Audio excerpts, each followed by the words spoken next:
Hello बच्चों, कैसे हैं आप बच्चों। आज हम गणित की 10वीं कक्षा की कार्यपत्रक डिस्कस करेंगे 17वें नंबर की, जिसमें हम दो चर वाले रैखिक समीकरण युग्म के बारे में डिस्कस करेंगे। बच्चों, दो चर वाले रैखिक समीकरण का मतलब होता है, सबसे पहले तो देखो दो चर का मतलब इसमें अंग्रेजी अल्फ़ाबेट जो होते हैं उनके दो ही अक्षर आने चाहिए। जैसे कि ए भी हो सकता है, एक्स वाई हो सकता है, कुछ भी हो सकता है, ठीक है। जैसे कि हमने मान लिया एक्स वाई।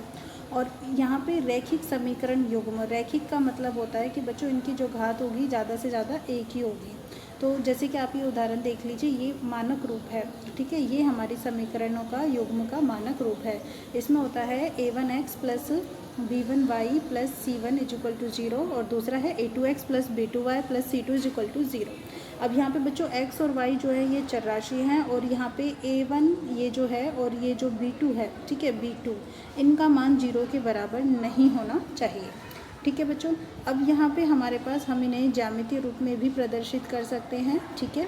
और ये देखो यहाँ पे हमारे पास तीन तरह की रेखाएं दिखाई हुई है, मतलब हमने ये जो रैखिक समीकरण है यानी कि रेखाएं बनाएंगे, अगर हम इनको ज्यामितीय रूप में दर्शाएंगे तो ये रेखा के रूप में आएंगे, ठीक है।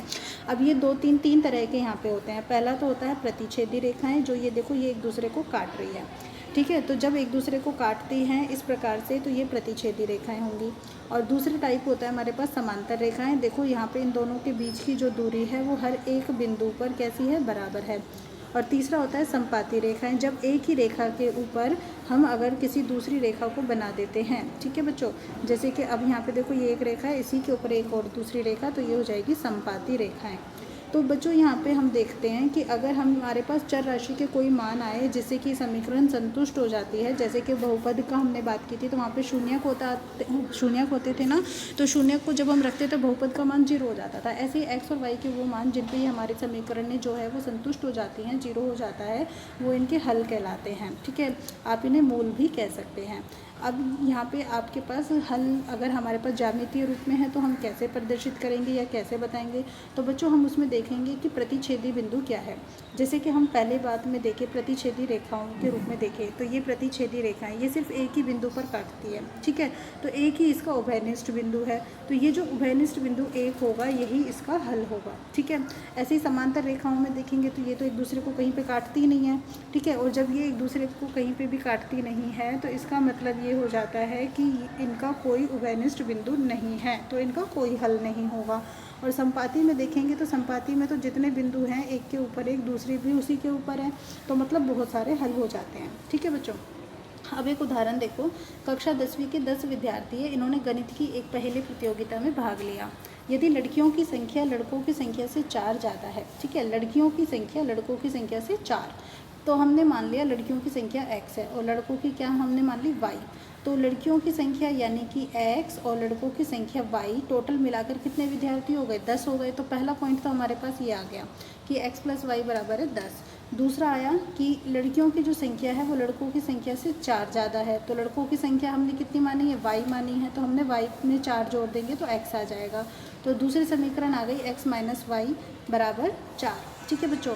अब एक तो है x प्लस वाई बराबर 10, x प्लस वाई बराबर 10, और दूसरी है x माइनस वाई बराबर 4। तो हम यहाँ पर x और y के कुछ मान रखते हैं। बच्चों कोशिश करना है कि 0 रखो, सबसे पहले 0 रखोगे तो आसानी होगी। जैसे x का मान 0 रखा तो बेटा y का मान किसके बराबर हो गया, 10 के। तो ये देखो x का मान यहाँ पे 0 है तो y का मान कितना आया, 10। और अगली बार y का मान 0 रख दोगे तो x का मान किसके बराबर आ जाएगा, 10 के, ठीक है। तो ये दो बिंदु हो गए। ऐसे ही x माइनस वाई बराबर 4, हम एक बार यहाँ पे क्या करते हैं, y की जगह 0 रख देते हैं तो x का मान आएगा 4 और x का मान 7 रखेंगे तो y का आएगा 3।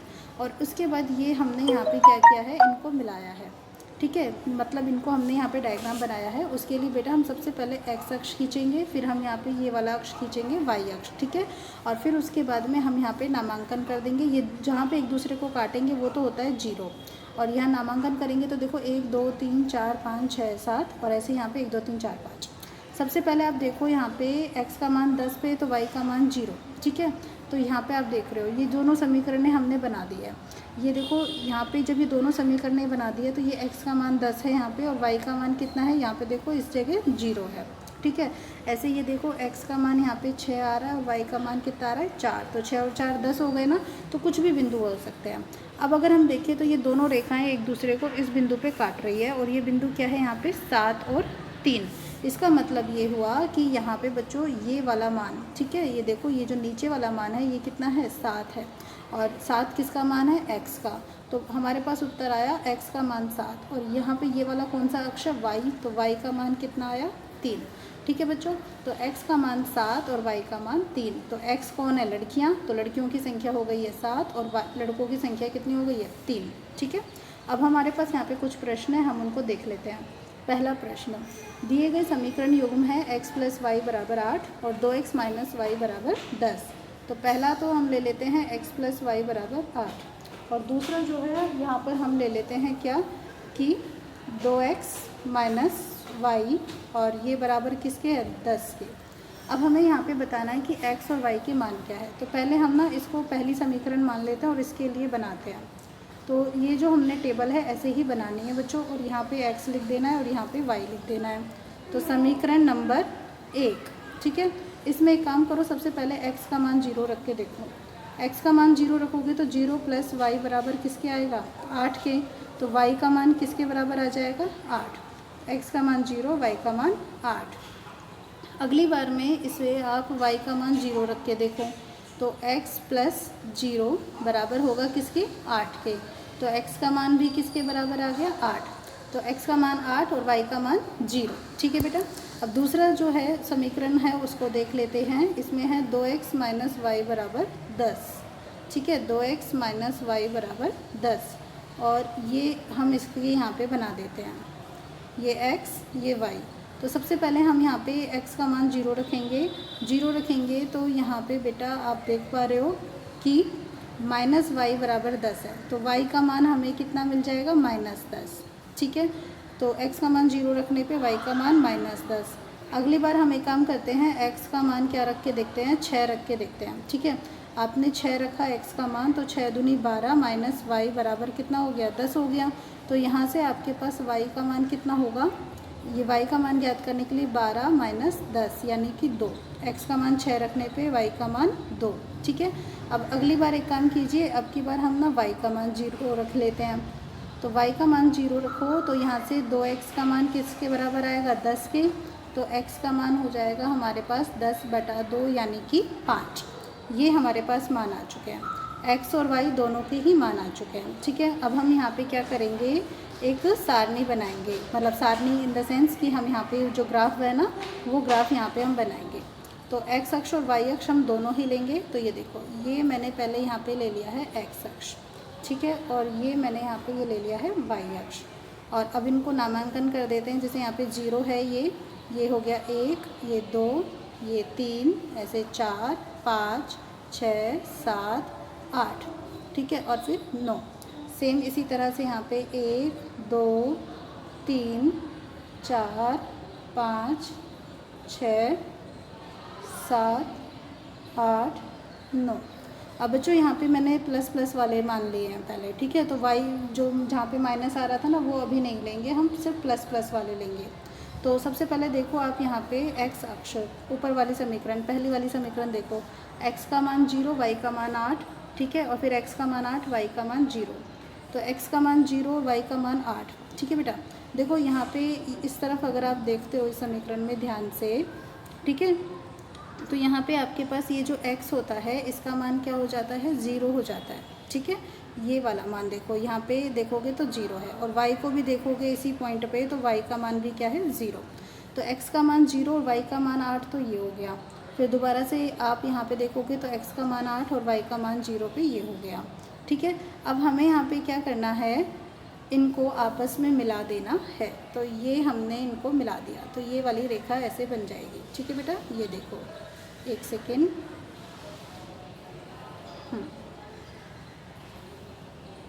ये लीजिए, ये थोड़ा सा मिल ही नहीं है, आप इसको अच्छे से मिला लीजिएगा। जब आप मिलाएंगे आप अपनी तरफ से, तो आप इसको अच्छे से मिला लीजिएगा। ये लीजिए,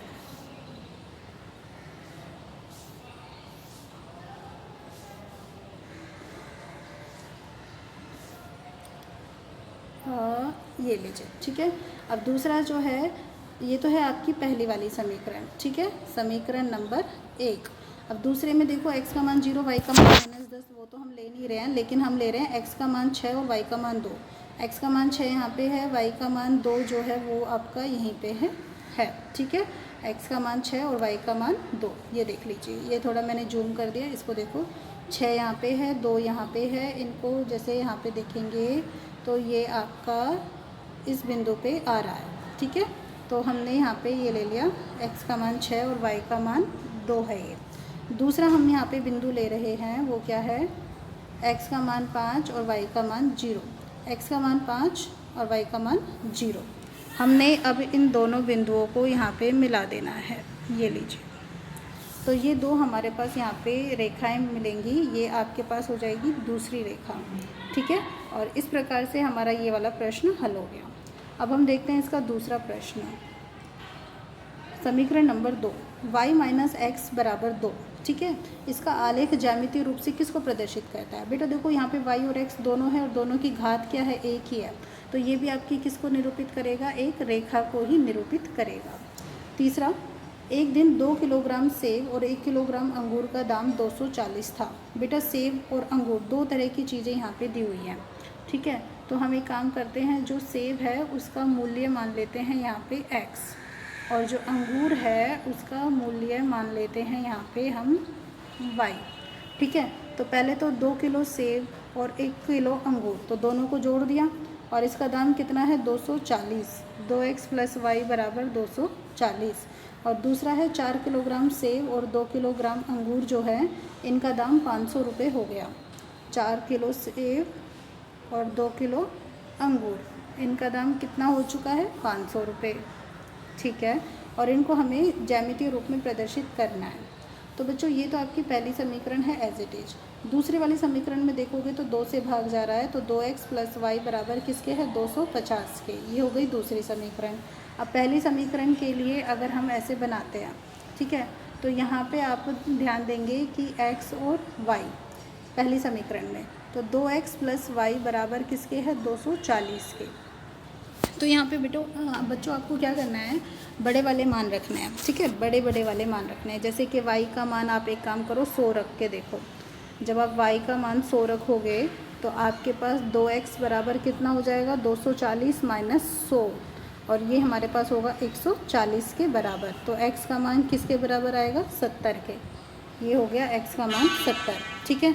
अब जैसे आपने y का मान रखा है 100, ऐसे ही अब आप x का भी मान रख के देख लो, कोई भी मान रख सकते हो, कोई दिक्कत नहीं है यहाँ पे। जैसे मान लीजिए x का मान भी आपने 100 ले लिया तो यहाँ से आपके पास 2x कितना हो जाएगा, 200 + y बराबर 240। तो y बराबर होगा 240 - 200, यानी कि 40 के बराबर हो जाएगा, ठीक है। x का मान 100 और y का मान 40। अब ऐसे ही अब हम दूसरा देखते हैं। दूसरे में 2x + y बराबर 250 है, ठीक है बेटा, 250। तो ये देखो x y। अब सबसे पहले क्या मान रखोगे, चलो बताओ। हम एक काम करते हैं, सबसे पहले यहाँ पे मान रखते हैं x का मान 100 के बराबर, ठीक है। x का मान 100 लो, तो y का मान कितना आएगा, तो देखो ये हो जाएगा आपके पास 250 है ना वहाँ पे, और 250 में से आप किसको घटा दोगे फिर, 200 को, यानी कि ये बचेगा 50। अगली बार में आप x का मान क्या लीजिए, x का नहीं, हम y का ले लेते हैं 100। तो x का मान हमारे पास कितना हो जाएगा, 2x तो है ही, ठीक है, और 250, इसमें से 100 हमने घटा दिए, तो कितना बचा हमारे पास, 150। तो x का मान कितना आ गया, 75। x का मान आ गया 75। अब हमें इन दोनों को यहाँ पे प्रदर्शित करना है ग्राफ के रूप में, ठीक है। तो ग्राफ के रूप में प्रदर्शित करने के लिए ये हो गया हमारा x अक्ष और ये हो गया हमारा y अक्ष, ठीक है। ये y वाला अक्ष, सॉरी, ये हो गया x अक्ष और ये वाला हो गया y अक्ष। अब यहाँ पर 100 तक का लेना है हमें, ठीक है। ये हो गया मेरे पास जैसे 10, अब मैं इनको बड़ा कर लेती हूँ। ये हो गया यहाँ पे 20, फिर ये हो गया 30, ये हो गया 40, ये 50, 60, 70, 80, 90 और ये वाला 100। सेम इसी तरह से ये 0 है, ये 10, फिर ये 20, ये 30, 40, 50, 60, 70, 80 और उसके बाद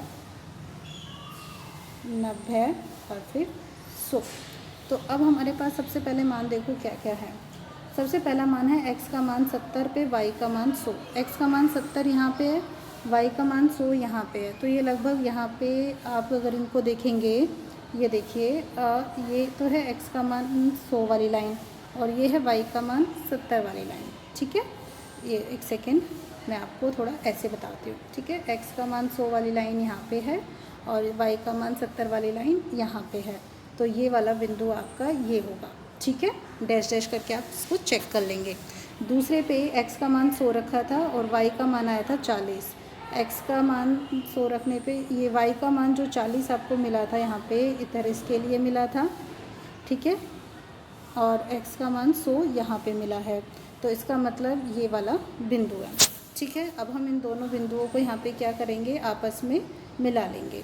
चलिए मिलाते हैं यहाँ पे इन दोनों बिंदुओं को। तो ये हमें कुछ इस तरह से लाइन यहाँ पे मिलेगी। ठीक है बेटा,